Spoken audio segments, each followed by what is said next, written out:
Probably there's never a time that I can't remember that I made things out of wood.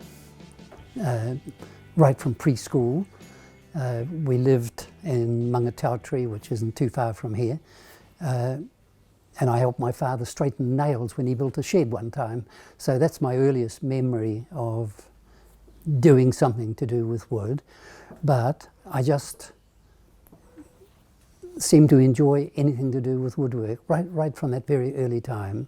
I thoroughly enjoyed manual training. We started off at Ardmore Aerodrome in a fire station, and that was my first woodwork learning experience, and I just absolutely loved that. I've still got one or two items there that I made at that time. Then I went to secondary school, and I was enrolled to go into an industrial practical course, and I was advised to go into an academic course.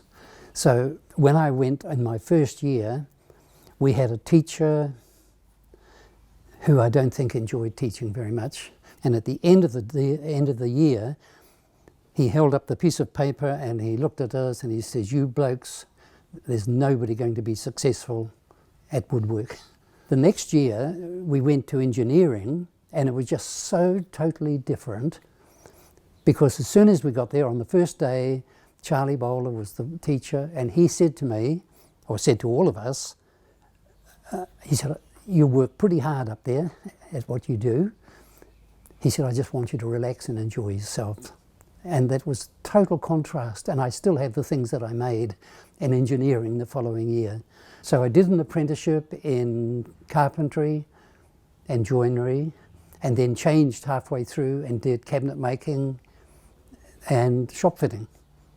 I decided in 1963 that I would like to do woodwork teaching, and so went into training college, Teachers College in Epsom in 1964. Had 3 years at a complete Māori district high school. All of my students were Māori. Periodically, when we had heavy rain like we did earlier this year, the swamp that surrounded the school, this is in the Bay of Islands, but inland, caused flooding. It was so much a part of the community that I remember one fellow who came to my evening class on a Thursday night, and there was no way he was going to miss. He took most of his clothes off, held them above his head, and walked through the flood to get to the other side, and then walked up to the school and had to reverse that progress. He never, ever missed a night at doing his woodwork. That wasn't woodwork, although he did wood turning at that time as well. Then I came down to Hamilton and really enjoyed the intermediate. The intermediate age children are wonderful to teach. They're just so enthusiastic. Then 1988 I left that and joined Polytech. Must have been about 22 years with the Polytech, which I really enjoyed adult students. They're great to teach. Most of those fellows, I'd be proud to have them as my son. I enjoyed the woodwork, the building, the joinery, but I particularly enjoyed wood turning there, and I had around 20 years of wood turning tutoring, and met so many lovely people, made so many friends, and had to teach myself a whole lot more so that I could kind of cope with what they wanted to do.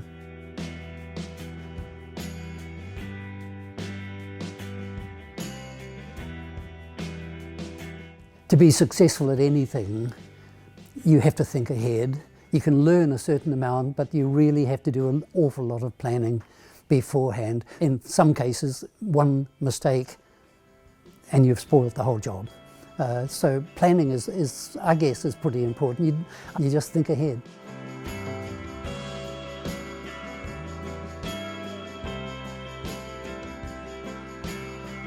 When I first started wood turning in 1961, I bought a lathe for £10, 15 shillings.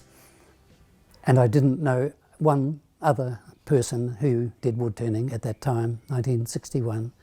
Now, there are clubs all the way around Hamilton. We've got our Hamilton Club, the Cambridge, Te Awamutu, Waiuku, Ohinawai, Thames. There are clubs all over the Waikato. Somehow, wood turning has filled a need in the community, and this is mostly older men, some women, mostly older men, who have just enjoyed wood turning because they enjoyed the work, they enjoyed the company as well, which was pretty important.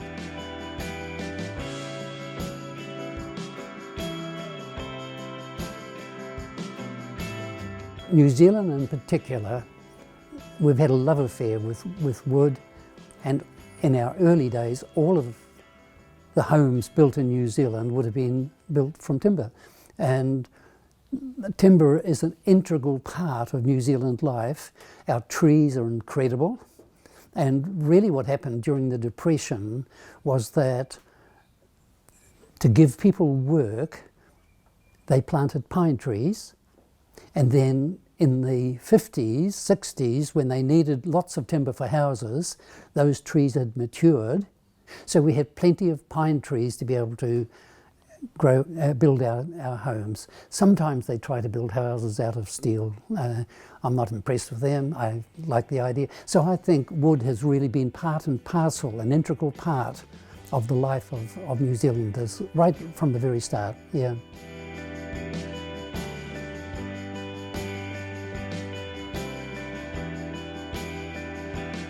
In 1999, 21 years ago, I was invited by the Chinese government to go to a place called Shandan in Gansu province to set up a woodwork department in a secondary school.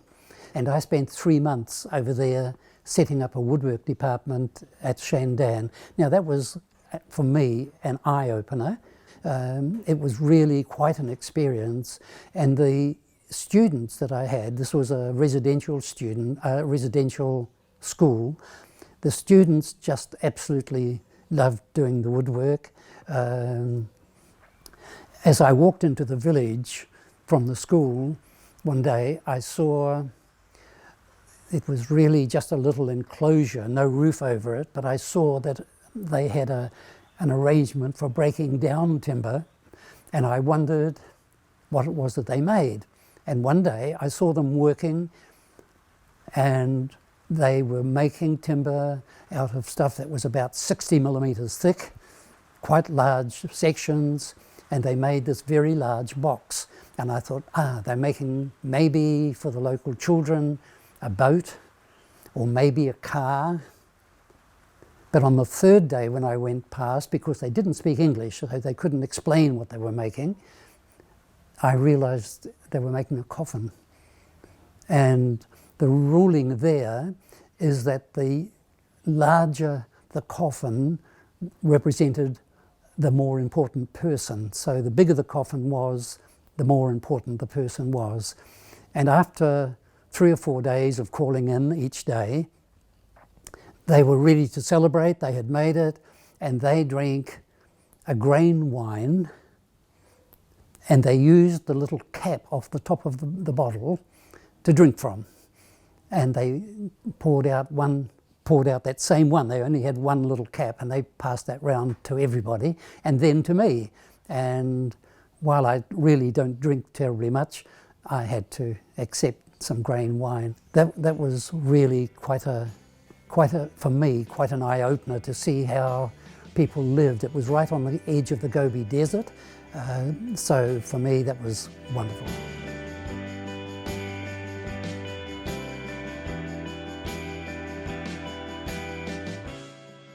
Probably the nearest thing to heaven for me is to be in my workshop, and the sun is shining, and the radio is going, and I'm working on a project of some sort.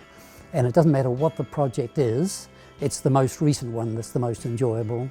But to be in my workshop, sun shining, the radio going, and that's just absolutely wonderful.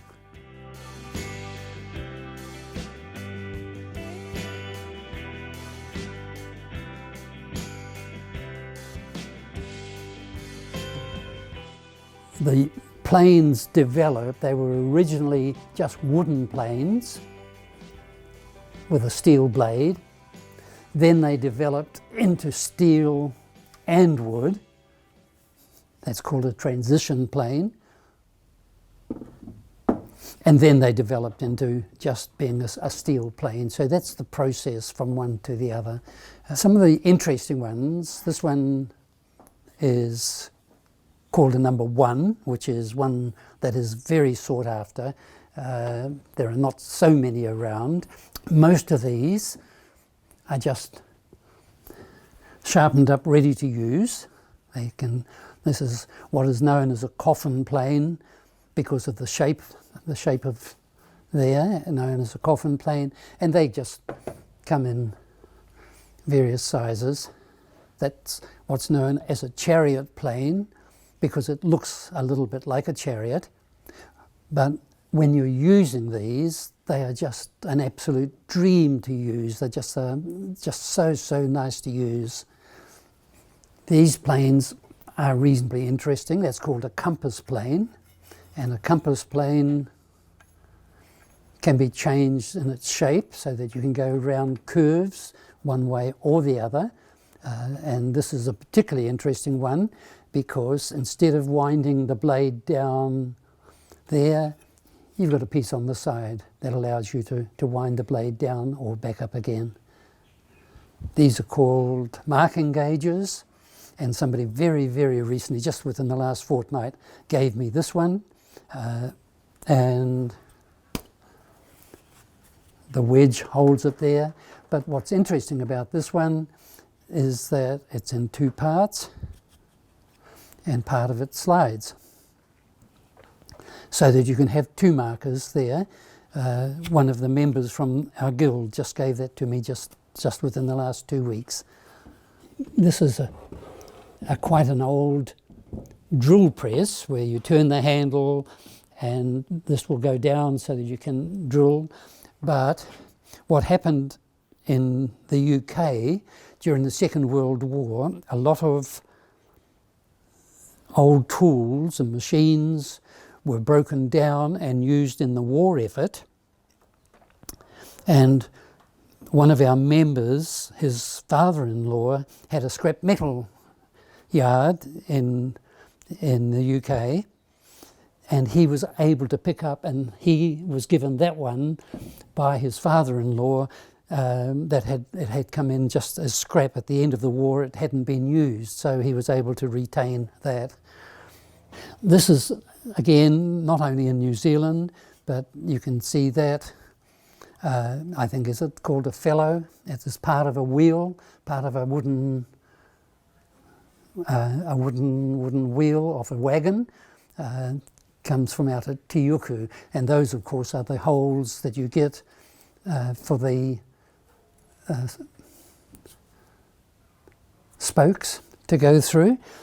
These are designed to shape the end of the spokes. That one is fixed.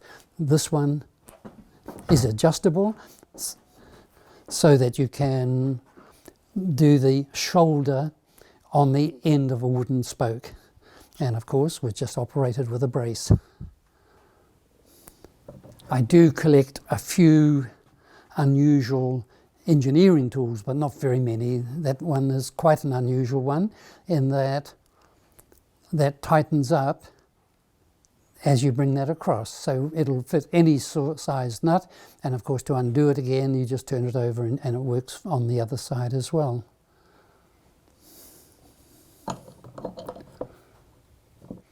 That is a chisel that my father made at a time when he was unable to afford really anything at all, and that's made from a 3-corner file and a nut there and just the wooden handle that he's made himself. So he made that up, so that for me is rather special. It doesn't look up to much, but it's special because he made it. And another special item that he had, that he used for a lot of things, was a wee tomahawk, or tommy axe as we called it, which he used for shaping all kinds of things. The hammer with a very long handle, not really for knocking in nails or anything like that. It's what a railway man uses when he walks along the train to hit the wheels to make sure they're not cracked. The very old lathe at the back came from the Waihi gold mines. It's an engineering lathe and was a treadle lathe, but that came from the Waihi gold mines. In Scotland, you plant a rowan tree, a mountain ash tree, near your house for luck. And so I planted that, and in fact, that's part of a rowan tree that grew up that way. That's the root. But it died out. The cats used to scratch it, and it didn't survive. So I've made it into a walking stick, and there, that's going to be the walking stick. But this one is half of it, and so that is going to be like that. That will be there like that, and another half down there.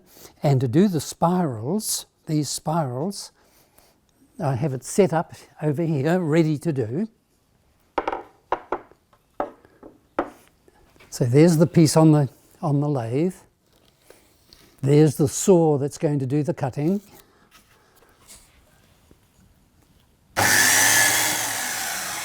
As part of the electric drill.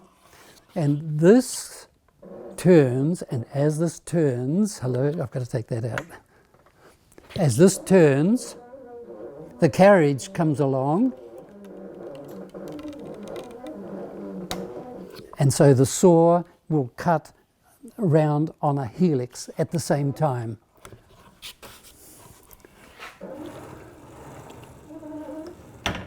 So that is set up now to be able to do the last piece. And really what I tend to turn are things that other people don't. Then when I was 14, I made this box. Now this happened to be the same year where this woodwork teacher had said that none of you will ever be successful in woodwork, because I hitchhiked down to Hamilton from Papakura with this box and entered it into the Waikato Winter Show and managed to get 15 shillings first prize for it. I guess some of my wood turning is different from what other people do. For instance, this is one of my favourite pieces that I took quite a wee while over. This timber is camellia. Angela has painted the camellia flowers. And the interest, of course, with camellia is that tea is made from a camellia leaf. And for this one, the handle is integral. It hasn't been made and then glued on later on. It is part of the whole piece. One of my particular interests has been wooden puzzles, and this one of my specialties, I guess, is impossible dovetails. Now that one is impossible to do, but this one is totally impossible to do.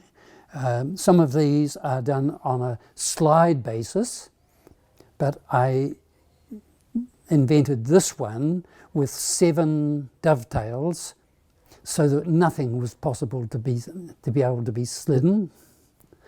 And that's just one of the ones I'm rather pleased about. Another particular interest has been ornamental turning, and this is ornamental turning where there is a pattern, and in this type of work, threading is another thing that I enjoy in wood turning. And I have developed a little bit of equipment to be able to make threads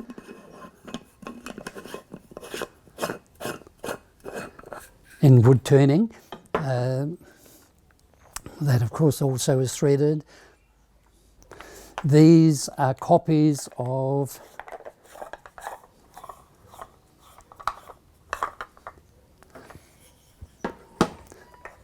a candle holder that came out mostly in the beginning of the 20th century and were sold as souvenirs from Palestine. And that one comes from about 1912. And I made that particular one having seen one of these and tried to remember how they were made, because I didn't have one to look at, and then tried to make one myself of a similar pattern. That's the New Zealand Master Builders Silver Medal for 1956, which I was able to win. So anything to do with wood, I guess I just enjoy doing it. It's always a challenge.